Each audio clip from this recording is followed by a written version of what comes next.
मालूम है कि अभी क्लास 7 की बुक चल रही थी, तो आज हमें क्लास 9 की बुक मिली है जो गणित बोध रिटन बाय आर.एस. अग्रवाल की। तो उसमें एक टॉपिक है स्टैटिक चैप्टर दोस्तों। तो मैं स्टैटिक चैप्टर मैं पढ़ाने जा रहा हूँ, थोड़ा इंट्रोड्यूस करूँगा उस चैप्टर को। तो आप देखिएगा ध्यान से वो चैप्टर क्या है, स्टैटिक्स में क्या बताया गया। ये देखिए सांख्यिकी स्टैटिक्स है और इसमें क्या बताया गया। आंकड़े एक निश्चित उद्देश्य संख्यात्मक तथ्यों तथा अंकों के रूप में एकत्रित की गई सूचना को आंकड़े कहा जाता है। आंकड़े का मतलब डाटा दोस्तों, डाटा उसे आंकड़ों को डाटा कहते हैं। और स्टैटिक्स का मतलब है क्या, देखो सांख्यिकी वह विषय, स्टैटिक्स मतलब वह विषय जिसमें आंकड़ों के संग्रह, प्रस्तुतिकरण व विश्लेषण के साथ साथ उसमें अनुमति निकालने और उनका निर्वचन करने का भी अध्ययन किया जाता है। इस प्रकार सांख्यिक संबंध मुख्यतः आंकड़ों से अर्थपूर्ण निष्कर्ष निकालने से होता है। तो आंकड़ों की विशेषताएं, कैरेक्टरिस्टिक्स ऑफ डाटा क्या होता है दोस्तों। तो आंकड़े केवल संख्यात्मक रूप में होते हैं। आंकड़े का मतलब डाटा दोस्तों संख्यात्मक रूप में होते हैं। गुणात्मक विशेषताएं जैसे गरीबी, सुंदरता आदि जो संख्यात्मक अंकों मापी नहीं जा सकती, आंकड़ों में नहीं मापी जाती। आंकड़े तथ्यों के संग्रह होते हैं। एक प्रेक्षण आंकड़ा नहीं कहलाता। एक उद्देश्य के लिए संग्रहित आंकड़े प्रायः किसी भिन्न उद्देश्य के अनुकूल नहीं होते।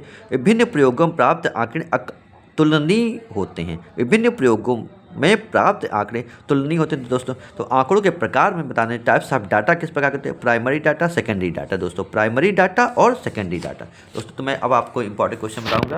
क्या क्वेश्चन, किस तरह से क्वेश्चन पूछा, तो देखिए ये है क्वेश्चन।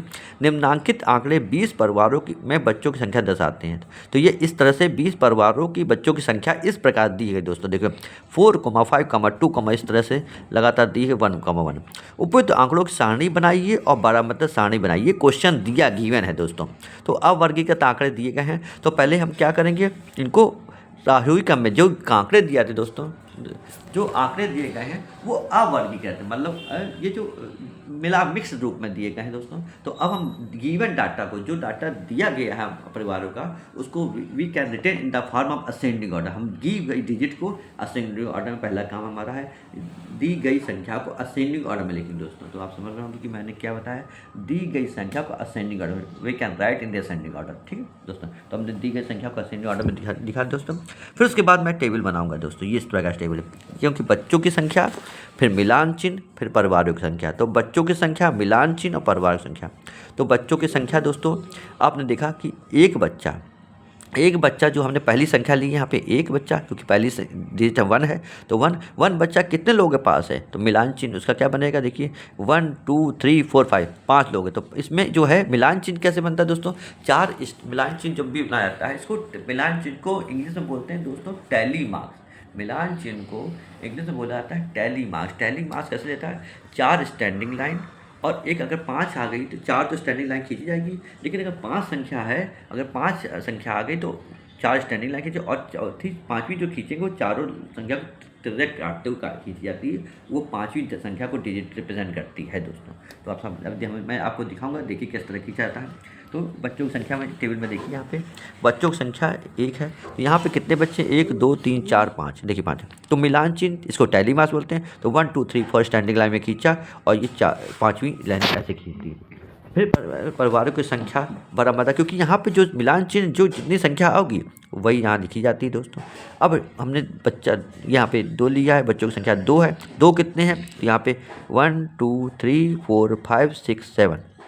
तो यहाँ पे 1, 2 देखिए 1, 2, 3, 4, 5, 6 है दोस्तों। तो 2 जो है संख्या 6 बार आई है। तो यहाँ पे जो मिलान चिन्ह आएगा, जो टैली मार्क्स आएगी, देखिए 4 स्टैंडिंग लाइन दोस्तों और 5वीं काट देंगे, 5 हो गई और एक और स्टैंडिंग लाइन खींच देंगे, क्योंकि 5 के बाद फिर से स्टैंडिंग लाइन खींचेंगे। जैसे अगर मान लो 10 होती तो 4 स्टैंडिंग लाइन, फिर एक काट, फिर एक 4 स्टैंडिंग लाइन, फिर एक कट। तो यहाँ पे 6 दिया है, 2 संख्या जो है 6 बार आई है। तो 5, 4 स्टैंडिंग लाइन, एक कट और एक है। तो यहाँ परिवार संख्या जो मिलान चिन्ह होगा वही यहाँ लिखा जाता है। अब आया है 3 बच्चों की संख्या। बच्चों की संख्या 3 कितने बार आई है, देखिए 1, 2, 3, 4 बार आई। तो दोस्तों 1, 2, 3, 4 स्टैंडिंग लाइन देखिए खींची गई 1, 2, 3 में। इसको टैली मार्क्स कहा जाता है। तो जो यहाँ होगा वो यहाँ होगा परिवार बारंबारता में। टैली मार्क्स और फ्रिक्वेंसी कहलाती है, इसको फ्रिक्वेंसी बुलाते हैं। टैली मार्क्स फ्रिक्वेंसी है। यहाँ पे 4, अब यहाँ पे 4 डिजिट ली गई है, चूज़ की गई। तो 4 कितने बार आई, 1, 2, 3 बार आई। तो दोस्तों यहाँ 3 बार। अब यहाँ पे 5 कितने बार आया, 5 लिखा है। यहाँ मिलान चिन्ह 2 बार आया तो 2 लिखा है। तो अब आप समझे होंगे ये टेबल। क्वेश्चन हमारा इस तरह गिवन होगा तो उसमें क्वेश्चन खुद कहेगा उपयुक्त आंकड़ों की सारणी बनाइए और बारहमितीय सारणी बनाइए। तो ये आप सारणी बनाएंगे, पहले रिटर्न फॉर्म आरोही क्रम में लिखा, उसके बाद ये टेबल बनाई, बच्चों की संख्या, टैली मार्क्स, फ्रीक्वेंसी। तो इस तरह से हमने पहली संख्या 1 ली, तो यहाँ पे देखा 1 कितने बार फाइंड आउट हुआ है वो यहाँ पे लिखा, फिर यहाँ लिखा संख्या। तो यहाँ पे टैली मार्क्स में लिखना, टैली मार्क्स का मतलब स्टैंडिंग लाइन में लिख के चार स्टैंडिंग लाइन और एक कट करना, तो इसको टैली मार्क्स कहते हैं। तो टैली मार्क्स स्टैंडिंग लाइन को कहता जाता है। तो इस तरह से ये कीजिए। तो ये पूरा अब टेबल समझ लो कंप्लीट हो चुका है दोस्तों। तो आप समझ गए होंगे टैली मार्क्स बनाने के लिए या बारहमासी सारणी बनाने, क्योंकि क्वेश्चन में दिया जाएगा उसी तरह आपको करना है।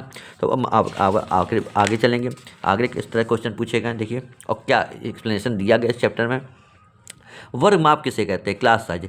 किसी वर्ग की वास्तविक निम्न वर्ग सीमा तथा वास्तविक ऊपरी वर्ग सीमा के अंतर का उसका वर्ग माप कहलाता है। मतलब किसी वर्ग की वास्तविक निम्न सीमा मतलब लोअर कैटेगरी, तो वास्तविक ऊपरी वर्ग सीमा मतलब हायर कैटेगरी को अंतर को डिफरेंस को वर्ग माप। क्लास साइज लोअर कैटेगरी जो लोअर डिजिट होगी और हायर डिजिट को उसके डिफरेंस को जो निकालेंगे क्लास साइज होगा दोस्तों। एकदम सबसे छोटी संख्या और सबसे बड़ी संख्या, उसमें जो डिफरेंस होता है उसको क्लास साइज के नाम जाना जाता है। तो अब क्लास मार्क्स दो तो बताना चाहता हूँ।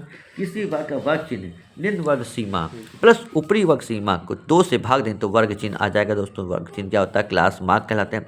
परिसर रेंज किसे कहते हैं? रेंज दोस्तों, तो रेंज परिसर कहते हैं। आंकड़ों के अधिकतम और न्यूनतम मानों के अंतर को आंकड़ा का परिसर कहता है। रेंज किसे कहते हैं? जो आंकड़े होते हैं, आंकड़ों का मतलब जो संख्याएं गिवन है, जो आंकड़े। रेंज किसे कहते हैं? रेंज किसे कहते हैं दोस्तों? तो रेंज का मतलब क्या होता है? जो डाटा हमें अवेलेबल कराया गया क्वेश्चन में, उस डाटा में सबसे छोटी डिजिट और सबसे बड़ी डिजिट को चूज़ करेंगे और उसके डिफरेंस जो निकालेंगे आंकड़ों के अंतर को, तो उससे रेंज निकल आएगा, उनके बीच में डिफरेंस निकल आएगा। रेंज क्या है उस आंकड़ों की, तो इसको इस तरह से आप रेंज हम समझ गए रेंज कैसे निकाली जाती है। तो अब आप समझ रहे हो क्या बताया गया इस चैप्टर में। तो अभी तो स्टार्टिंग हुआ, तो मैंने थोड़ा सा इंट्रोड्यूस किया है चैप्टर आपको, तो आप समझेंगे। तो आप अगर आपको मेरा ये पढ़ाया हुआ समझ में आता है दोस्तों, तो प्लीज़ लाइक करें, सब्सक्राइब करें। जय हिंद, जय भारत।